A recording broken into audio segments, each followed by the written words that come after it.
Hello, friend. I am podcasting at the most unusual time in the most unusual place for all kinds of reasons. It is after dinner. I just finished eating dinner. I was doing the dishes, and all of a sudden, there it appeared, hot in my body, the big yes, the need to tell you the story of my wake-up call. And it is so funny to me to be like, I'm not going to tell you what time it is. I eat dinner really, really early. I get up early. I start my day early. I eat dinner early. It's not actually like late at night. But for me, if you listen to the podcast, you know that I usually podcast like after my walk or after my run, somewhat first thing in the morning. It's usually kind of early in the day. I've got that early in the day energy. I can't wait to tell you things. I feel so like mellow right now. I'm very calm, except for the fact that I really want to tell you this story. But the other half of this is not only is it a very unusual time of day, but I am sitting someplace very unusually. You might notice the difference in audio quality. Quick follow-up on, I think it was just last podcast. I was doing something very different. I ended up not liking the audio quality on that one at all. And so I am back to my normal recording, and I'm gonna figure out the podcasting thing very soon, because in fact I'm gonna have an indoor podcast studio in the next 2 weeks or so. My oldest son just bought a house. He's moving out, and so I am taking over his room as the podcast room, and I'm so excited about it. But until then, our house is an absolute wreck. My son just bought a house, as I mentioned, while we are in the middle of a garage renovation. So our garage is, well, we're starting to put it back together, but essentially it's still almost completely torn apart. Like, we have things everywhere. So my minivan is still outside. It's summertime. It's hot. It's the afternoon, which means it's extra hot. So I am in the garage, sitting inside my 1959 Thunderbird that belonged to my grandparents. This is actually the real reason why we're renovating the garage. Our classic car needed a nicer home. So I'm sitting in the T-Bird, and it's so sweet in here because it was my grandparents' car. Every time I get in this car, it just smells like my grandma, which it doesn't at all. It smells like an old car. It smells like gasoline, which does not smell like my grandmother used to. But I have so many memories of being a kid and my grandma driving me around in this car, and it just feels so special. So that's adding to my very cozy feeling right now. And it's super funny that I would have a cozy feeling, because the story that I'm going to tell you is actually, well, it has a happy ending. Let me tell you that I'm the kind of person, my kids make fun of me for this all the time. I am the kind of person that if I can tell that a story is not going to wrap up and is not going to wrap up in a satisfying way with, if not necessarily a happy ending, at least a satisfying ending, I won't read the book. I won't watch the TV show. I won't watch the movie. I want nothing to do with it. I need happy endings. I need things to be tied up. So let me just tell you now, there is some tension in the story that I'm about to tell you, but it turns out great. In fact, it turns out that I am sitting here like 2.5 years later podcasting about it. So I wanted to tell you about my wake-up call. About 2.5 years ago, for absolutely no reason that I can remember, I was in the shower one day, and I was thinking, as one does in the shower, I was thinking about like the trajectory of my career. And I was feeling vaguely dissatisfied with my business, which, to be fair, if you are an entrepreneur, you know that there's a good fair bit of frustration and figuring it out and feeling like it's too much for a good part of the journey, meaning a lot of the journey, not a good part, because it doesn't feel very good in the moment. But I was at a place where I was feeling really particularly frustrated. And I couldn't even, honestly, couldn't even tell you what the specific frustration was, generalized frustration. Well, actually, that's not true. Now I recognize it for what it was. I was really trying to run a business that wasn't what I wanted. And that really is the crux of this wake-up call. I was standing in the shower and I was thinking about how frustrated I was with just not feeling like I was getting the traction that I was looking for. And I was thinking about how I've been essentially an entrepreneur my whole life. I have started and quit several businesses, and not even quit, like they have dwindled out in their own ways. I have always loved being my own boss, and I have struggled with being my own boss. And I was thinking about how when I very first got my personal training certification, I was so clear on exactly the kind of business that I wanted to run. Like, I knew exactly what I wanted to do. At the time, when I got my personal training certification, I was 40. I turned 40 right afterwards. Technically speaking, I was 39, but I turned 40 like a month and a half after I got the certification. So for all intents and purposes, I was 40 when I got my personal training certification. I had already been running for 2-3 years at that point. I'm thinking about this now. I've been running for at least 3 or 4 years. I'm trying to remember exactly what year it was. It was 2011, which means I was 40. In fact, I was almost 41. Sorry, you don't care about any of these details. I'm trying to remember the exact timeline, though. It honestly could not matter less. Here's the thing. When I got my personal training certification, I had already run marathons, plural. I'd already done a half Ironman duathlon. I had done a couple of triathlons. I was much better at duathlon than triathlon. I'm not a swimmer, and I realize that is not a self-concept that serves me, but it's not one that I'm working on right now at all. Don't love swimming. Like to be in and around the water, wearing a life jacket, perfectly fine, but not much of a swimmer. So I was much better at duathlon than triathlon. And actually, at that point, I think I wasn't completely done riding my bike, but I don't really have a lot of love for the bike either. I'm definitely a runner at heart, and I did the other sports. Well, I did the other sports actually because I was injured, which kind of leads into this. I had already gone through so many years of injury and coming back from injury and figuring out what it really takes to be a strong runner, and had really started hearing in my own brain just how competitive I was and how much better I wanted to get at this sport.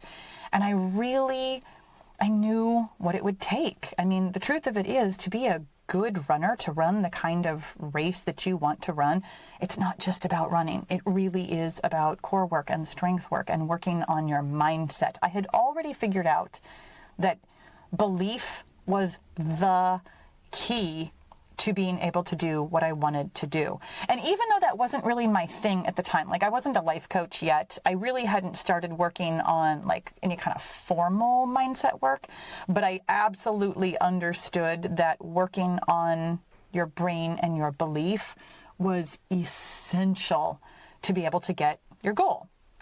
So when I got my personal training certification, I 100%, the only thing that I wanted to do was work with athletes on their athleticism. I wanted to help runners and triathletes and duathletes get as good as they wanted to get to run the race of their dreams.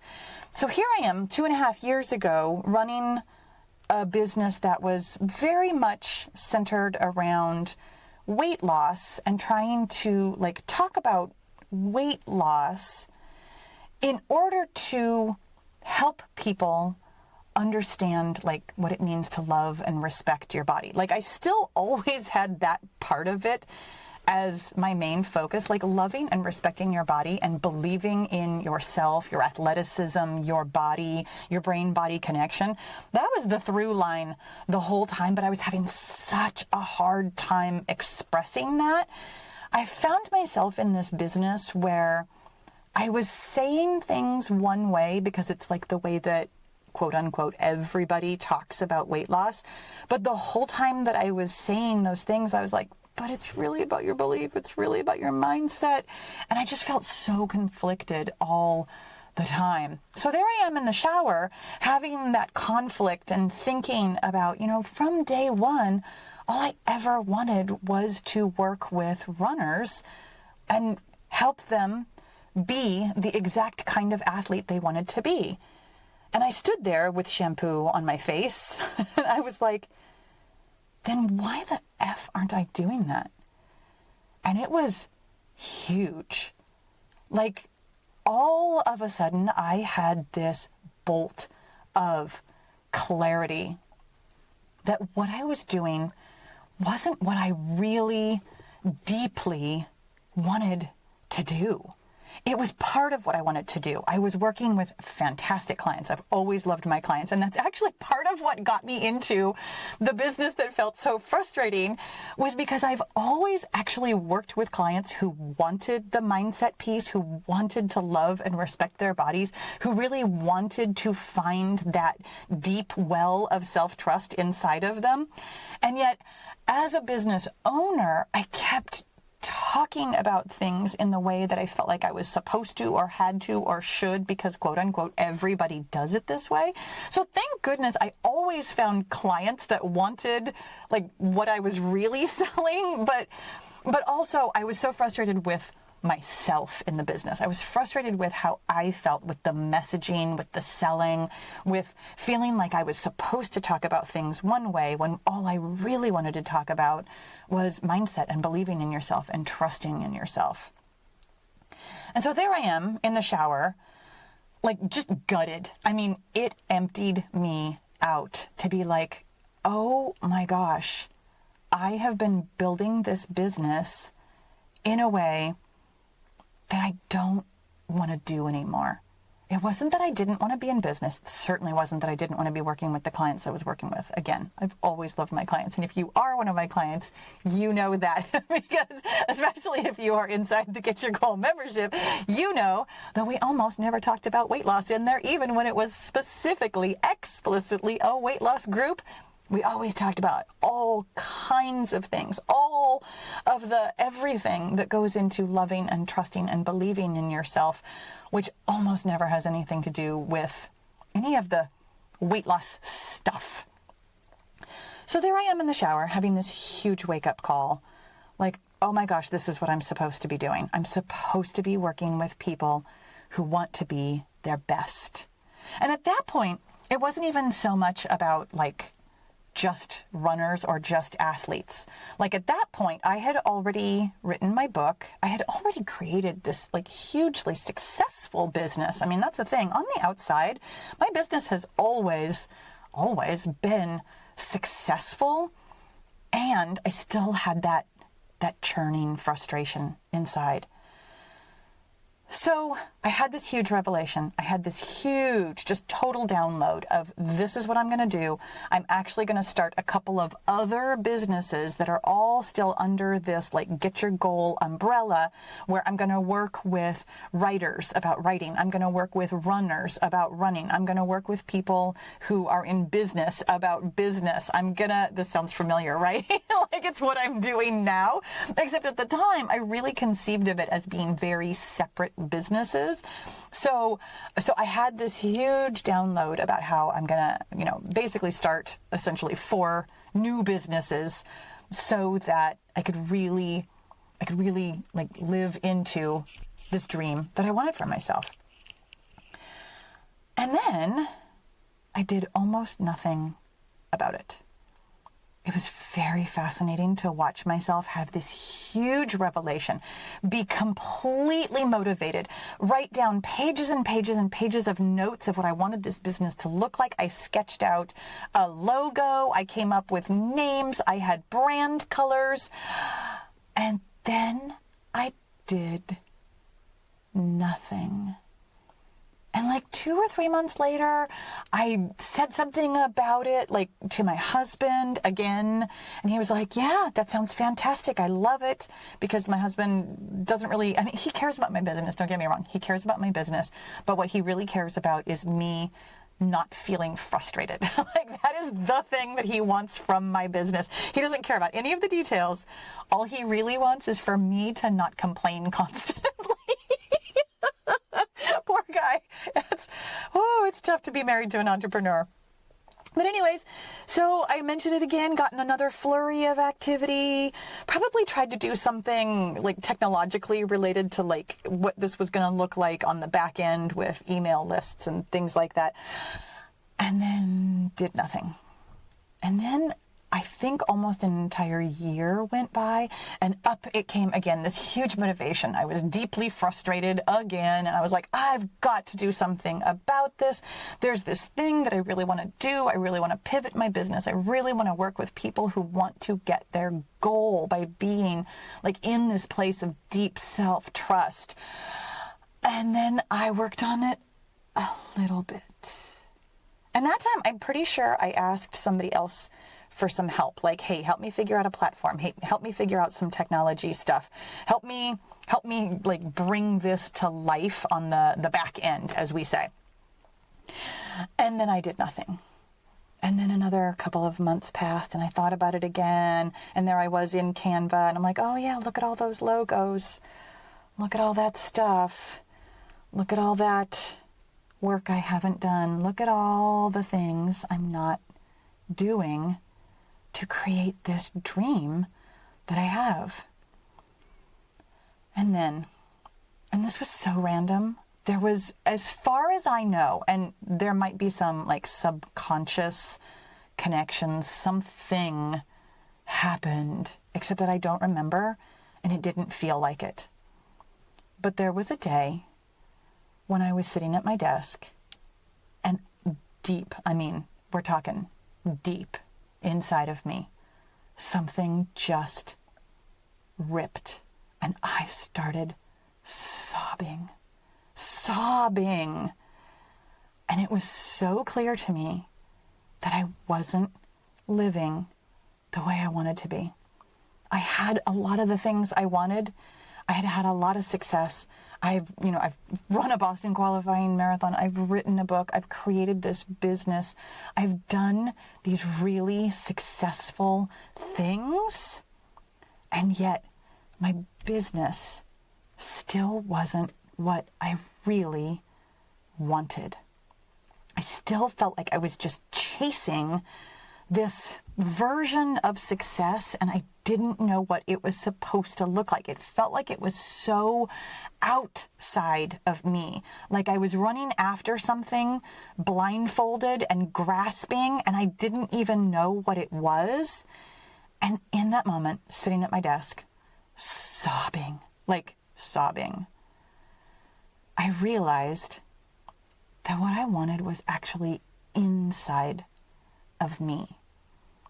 That all those years of paying attention to how other people tell me I'm supposed to run my business, the way I'm supposed to talk about weight loss, the way I'm supposed to do this, that, or the other thing, the way I'm supposed to niche down, the way I'm supposed to be marketing, the way I'm supposed to show up, all of that wasn't me.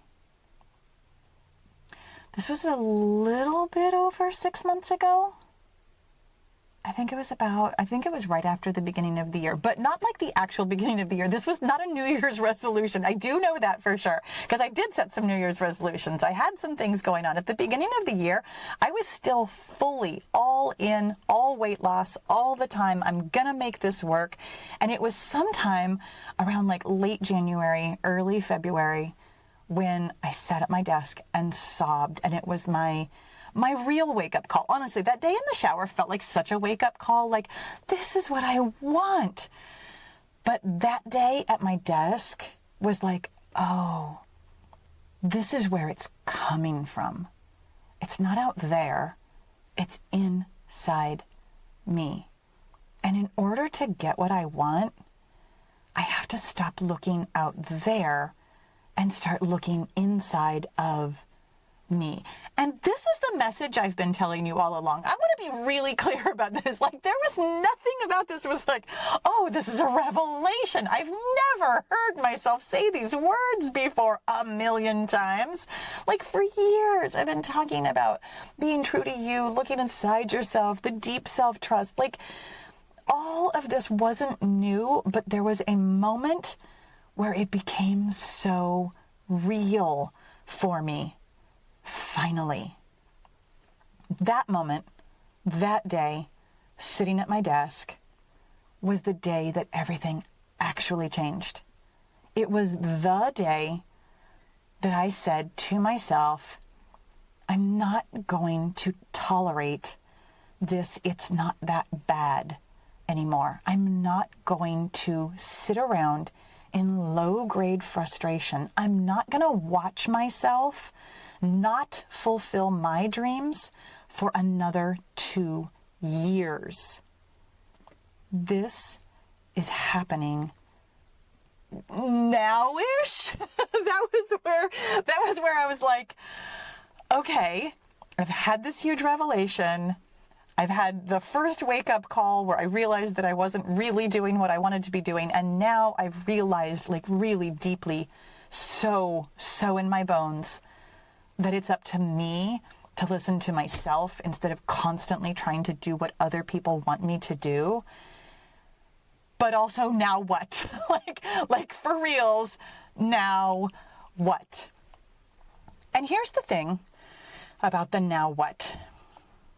I've known for a really long time, like a really long time. If you go back in the archives, you can watch the Daily 3, my journaling framework. You can watch it emerge from the morass, like the swamp thing. I have actually talked about all 3 pieces of the Daily 3, which is future self journaling, metacognitive journaling, and success journaling. I've been talking about these things for years and years and years and more years.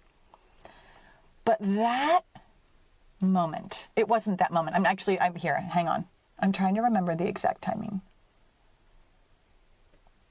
I know that I understood more or less immediately what I wanted to do next.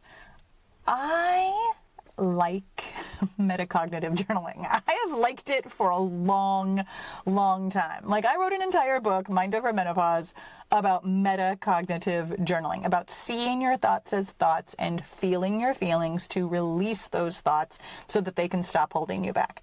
I love me some metacognitive journaling. I've always, can I say always? Always since I started journaling, and always since I've understood what metacognitive journaling is, even though I didn't call it that at the time.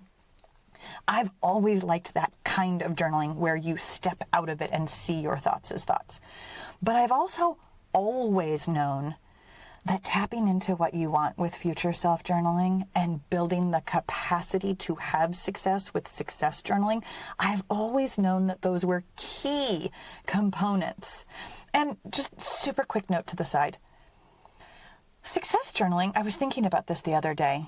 A long time ago, like when I very first started the Get Your Goal group back in the very end of, it was like December 28th. So 2019 technically, but it was the beginning of 2020.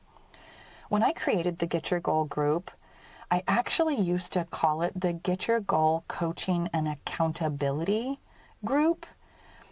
Success journaling is actually just another word for accountability. You account for the things you asked yourself to do. You set an intention, future self-journaling, this is what I want. And then after, it's like an after-action review. After you've done the things that are going to get you to the big thing that you want, you account for them. You recognize, hey, I'm asking myself to do this thing, and I'm doing the things to get it. In any event, that was a note to this side. So I've known for a long time. Like, I've known since at least 2019. In fact, a long time ago, when this was the Let's Run podcast, I used to run and walk and talk. And a couple of years ago, when I was doing one of the first pivots of my business away from, weirdly, away from talking to runners about running and into I'm all weight loss all the time, the irony is not lost on me. My friend, I always have to go too far to know what moderate is. I always have to reinvent the wheel. I always have to make mistakes to see that they are mistakes. I really love that about myself. And where I'm going with this is there were there were at least a couple of really old podcasts. One of them was called Accountability. One of them was, I think, something about seeking motivation from your future self. Like I've been talking about this stuff since at least 2018 or 2019. So here I am in the very fresh new year of 2025. Like, maybe I should start future self journaling and holding myself accountable. It is so funny to me. It is so funny to me how obvious it was and how hard it was for me. And the reason that I'm laughing is because I want you to laugh with me, at me, and not at yourself. Like, there is no shame. There is no judgment. My friend, that is the happy ending of this story. When you have your wake-up call, you will be tempted, first of all, to say, I don't know what to do. And then you'll be tempted to be like, oh crap, I've known this forever. And then judge yourself. Neither one of those things is necessary or helpful. What happened next, within a couple of weeks, I couldn't tell you the exact timeline. I think it was actually about 3 or 4 weeks after that deep welling inside of me where I was like, this is where I'm going to look now. Where it came to me almost instantly. I was on a walk and I was talking to my husband and I was telling him how I really want to make this easy on myself. I know what I, quote unquote, need to do, but really I know what I want to do. I want to pivot my business. I want to create these assets, which ended up being the Daily 3 Masterclass and the guided journaling experiences that I have. I want to create this business where I work with women who want this thing that they want, this like life's work, this big goal. And yes, that includes weight loss. When weight loss comes from a place of believing that you can honor yourself, and I'm going to say it funny, but that you owe yourself, you deserve to have the exact body you want.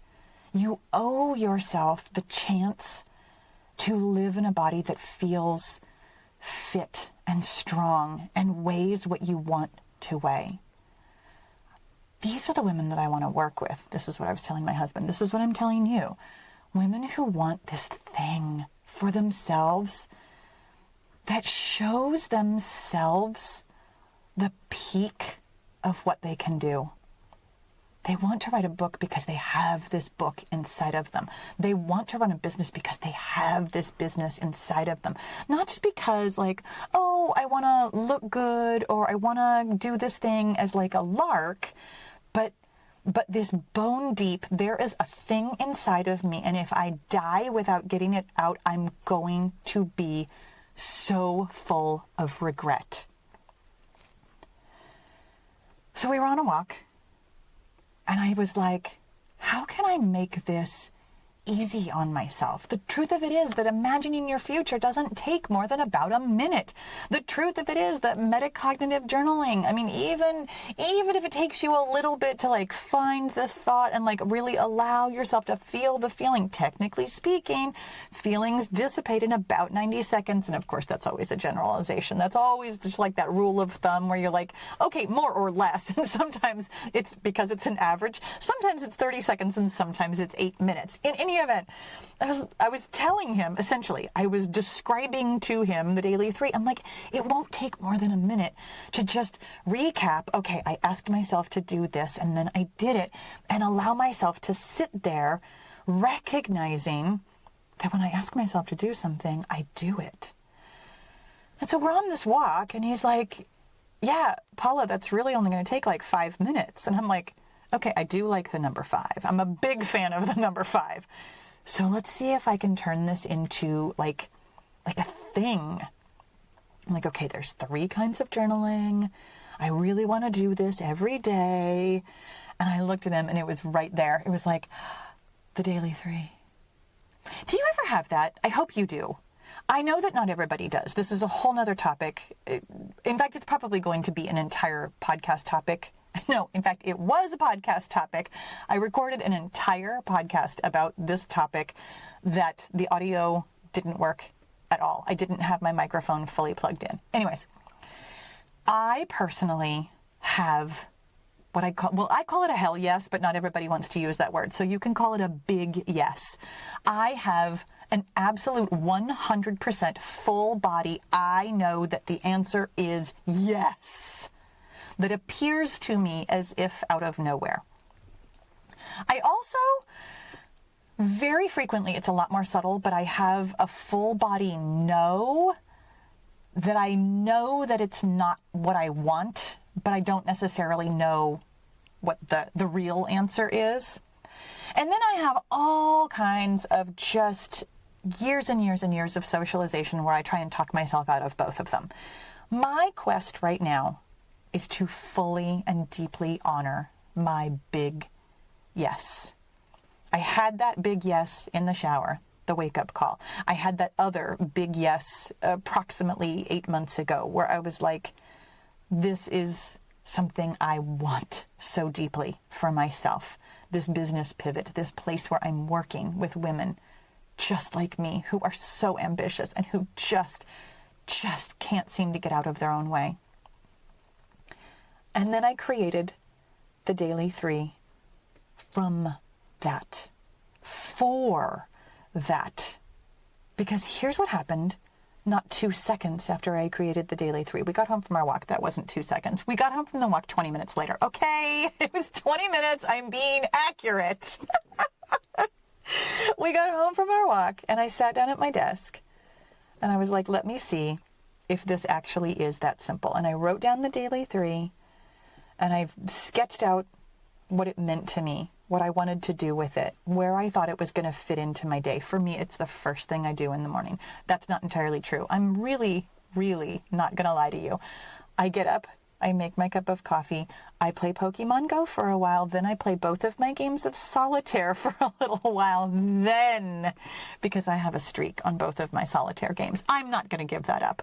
Then I do my Daily 3, where I think about my big goal and what I want to do today towards the big goal. I think about what I want to ask myself to do today gently from love. In fact, I could go look this up because literally the morning after my husband and I went for that walk where the Daily 3 appeared to me fully formed with that name, with that everything, was the day that I started using the Daily 3 myself. That day was honestly the first day in a now completely and utterly unbroken string of days where I have asked myself to create what I want in my business, and I have done exactly what I asked myself to do. It's not lost on me, I don't even know if it's irony, but creating the Daily 3 is what got me to create the Daily 3. All of the resources that I have for you, the masterclass that explains exactly what, why, and how to use the Daily 3 in your own life for your own big goal, was created by me using the Daily 3. All of the guided journaling experiences that I have for you, which is honestly, they're very simple and yet very powerful journaling prompts that help you see how you can use the Daily 3 for yourself. Really specifically, the thing about those journaling prompts, because they are, the guided journaling experiences are all for goals that I have gotten. Moving through grief, losing weight for the last time, your own way, without trying to fit yourself in some kind of a box. Running a business your own way, being your own boss. Running your best race. And writing a best-selling book. There are certain what I would consider like universal mindset blocks. The way they exactly sound in your own brain is going to be unique to you. But one of the things that I really wanted to do with the guided journaling experiences was ask you to ask yourself deeper questions than and I say this with love, but deeper questions than you probably are right now. Most of us on our way to our big goal, because this is what I did for 2 years before having that deep, bone deep, ripping apart second wake-up call, was I had been tippy-toeing around it. I had been telling myself it's not that bad. I had been asking myself these really safe questions like, oh, why do I think it feels hard to, I can't even come up with a better example. I don't even know. But I would, even though I love metacognitive journaling, that's a hard word to say sometimes. Even though I love metacognitive journaling, it was still easy for me to ask myself softball questions so that I wasn't moving forward. It was easy for me to say, oh, I'm kind of moving forward without really moving forward. Inside the guided journaling experiences, there are some kind of hard-hitting questions, not just about what do I think about, having a hard time, but what do I think about being successful with this? What happens if this turns out even better than I imagined? Those resources could have not ever been made.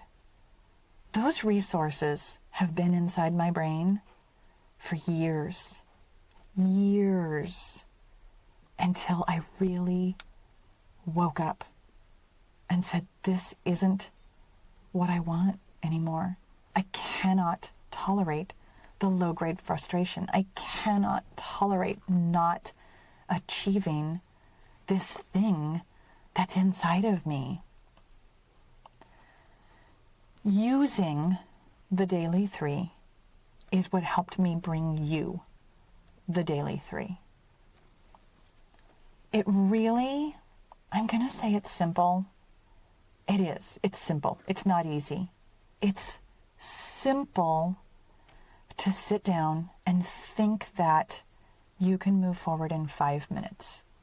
I think I've already told this story about how I really wanted the minimum viable.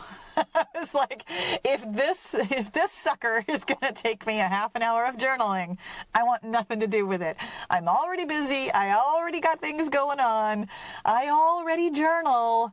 I'm not adding more to my plate. And the thing that's actually kind of ironic? No, I think I've already used that word too much today. But the thing that's really interesting to me is that using the Daily 3 has actually streamlined my journaling. It has brought it into so much focus for me by having a format, even though, metacognitive journaling, the thing that I used to talk about, the 2-step tool, which is what I wrote my book, Mind Over Menopause, about, it is metacognitive journaling. They're exactly the same.